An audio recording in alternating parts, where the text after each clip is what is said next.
जनसंवाद, जिथे समस्यांचे समाधान होते. प्रत्येक शहर झोपतं, पण त्या शहरातील हजारो समस्या कधीच झोपत नाहीत. कोणाच्या मुलाचं शिक्षण अडलेलं असतं, कोणाचा रुग्ण हॉस्पिटलच्या बिलांसमोर हतबल झालेला असतो, कोणाच्या आयुष्यभराची कमाई घरासाठी दिलेली असते आणि तो वर्षानुवर्षे स्वतःच्याच घराची वाट पाहत असतो. सामान्य माणसाच्या या वेदना फाईलमध्ये अडकून राहू नयेत म्हणून एक लोकप्रतिनिधी जनतेमध्ये उतरला. जनतेच्या न्याय हक्कांसाठी माननीय आमदार संजयजी केळकर साहेब. आणि सुरू झाला जनसंवाद. जनसंवाद फक्त समस्या ऐकण्याचा कार्यक्रम नाही, तो आहे आशेचा हात, विश्वासाचा आधार आणि न्याय मिळवून देण्याचा निर्धार. एकदा पालक आपल्या मुलाच्या शाळा प्रवेशासाठी दरवाजे ठोठावत असतो. वाढलेल्या फीमुळे मुलाचं शिक्षण थांबू नये म्हणून आई वडील रात्रभर जागत असतात. अशा वेळी जनसंवादामध्ये एक फोन होतो, एक सूचना दिली जाते आणि एका विद्यार्थ्याचं भविष्य पुन्हा उजळून निघतं. कोणाच्या घरात आजारपण असतं, रुग्ण आयसीयू मध्ये असतो आणि बाहेर उभा असतो असहाय्य परिवार. हॉस्पिटलचं वाढत जाणारं बिल आणि डोळ्यातलं पाणी. पण अशा क्षणीही जनसंवादातून मदतीचा हात पुढे येतो. वैद्यकीय बिल कमी होतं, उपचारांना गती मिळते आणि एका कुटुंबाला पुन्हा जगण्याची उमेद मिळते. उच्च शिक्षण घेऊनही प्लेसमेंटच्या नावाखाली अनेक तरुणांची फसवणूक होते. स्वप्न दाखवली जातात, पैसे घेतले जातात, पण हातात येते फक्त निराशा. अशा तरुणांना न्याय मिळवून देण्यासाठी त्यांच्या पाठीशी खंबीरपणे उभं राहतं जनसंवाद. प्रत्येक माणसाचं सर्वात मोठं स्वप्न असतं स्वतःचं घर. कष्टाने घामाने आयुष्यभराची पुंजी जमा करून लोक विकासकांकडे विश्वासाने पैसे देतात. पण वर्षानुवर्षे इमारत पूर्ण होत नाही, स्वप्न अर्धवट राहतं, EMI सुरू असतो, भाडंही सुरू असतं, अनेक कुटुंबांची झोप उडालेली असते.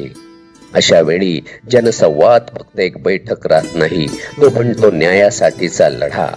आणि माननीय आमदार संजयजी केळकर साहेब असंख्य नागरिकांना त्यांच्या हक्कांची घरं मिळवून देत त्यांच्या आयुष्यात पुन्हा आनंदाचा दिवा पेटवतात. आज हा जनसंवाद फक्त ठाणे शहरापुरता मर्यादित राहिलेला नाही. कल्याण, डोंबिवली, अंबरनाथ, मुंबई उपनगर इतकंच नाही तर ठाणे जिल्ह्याच्या सीमाही ओलांडून कोकण, पश्चिम महाराष्ट्र असंख्य नागरिक एक विश्वास घेऊन इथे येतात, कारण त्यांना माहित असतं इथे त्यांचं ऐकलं जाईल, इथे त्यांना न्याय मिळेल. लोकप्रतिनिधी अनेक असतात, पण लोकांच्या वेदना स्वतःचे मांडणारे, त्यांच्यासाठी लढणारे आणि शेवटच्या माणसापर्यंत न्याय पोहोचवणारे नेतृत्व क्वचितच जन्माला येतं. माननीय आमदार संजयजी केळकर साहेबांचा जनसंवाद फक्त उपक्रम नाही, तो आहे जनतेच्या विश्वासाचा उत्सव, सेवेचा संकल्प आणि सामान्य माणसाच्या हक्कासाठी लढणारा एक जिवंत आवाज.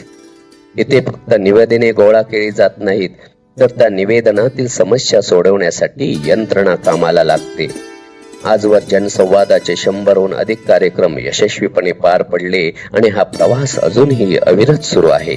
कारण हा कार्यक्रम केवळ औपचारिकता नाही, ते आहे जनतेशी जोडलेलं एक जिवंत नातं.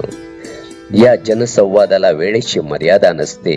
सकाळी 11 वाजता सुरू झालेला संवाद कधी कधी संध्याकाळचे 5 वाजतात, पण दालनाचे दरवाजे बंद होत नाहीत. कारण माननीय आमदार संजयजी केळकर साहेबांसाठी महत्वाचा असतो तो समस्या घेऊन आलेला शेवटचा माणूस. जोपर्यंत शेवटच्या नागरिकाचं म्हणणं ऐकू येत नाही, जोपर्यंत त्याला न्यायाची खात्री मिळत नाही, तोपर्यंत हा जनसंवाद सुरूच राहतो. जनसंवाद, जिथे समस्या फक्त ऐकल्या जात नाहीत तर सोडवल्या जातात. तुझ्यावर भावार कणा मराठीचा तू कैवारी जी, तू अस्मिता कीर्ती तू अभिमान मातीचा, तू शिवबाचा मावळाजी. हे नव्या युगाची पहाट श्वासात नवनिर्माण लहरून देऊ राजी.